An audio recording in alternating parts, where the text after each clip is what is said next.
আমাদের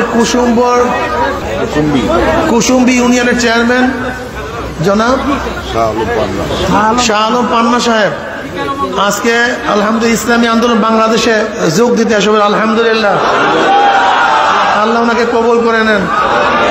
একবারের চেয়ারম্যান না, উনি হলো 5 বারের চেয়ারম্যান, বর্তমান রানিং চেয়ারম্যান। আল্লাহ পাক সবাইকে কবুল করে নেন, দিনের খাদেম হিসেবে আল্লাহ পাক কবুল করে নেন। 5 বারের চেয়ারম্যান, ইনশাআল্লাহ আল্লাহ যেন দিনের খাদেম হিসেবে কবুল। একটু কথা বলবো চেয়ারম্যান সাহেব। আউযু বিল্লাহি মিনাশ শাইতানির রাজিম, বিসমিল্লাহির রহমানির রহিম। আজকের এই তাফসীরুল মাহফিলের আমাদের প্রধান অতিথি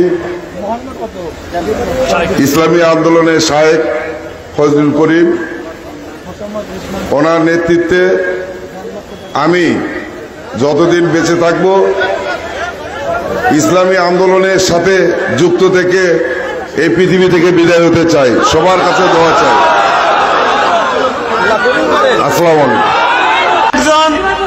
আর একজন আমার ভাই, তিনি হলেন শেরপুর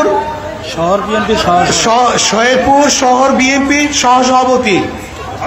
আলহামদুলিল্লাহ। কই ভাই আমাদের আব্দুল আজিজ ভাই,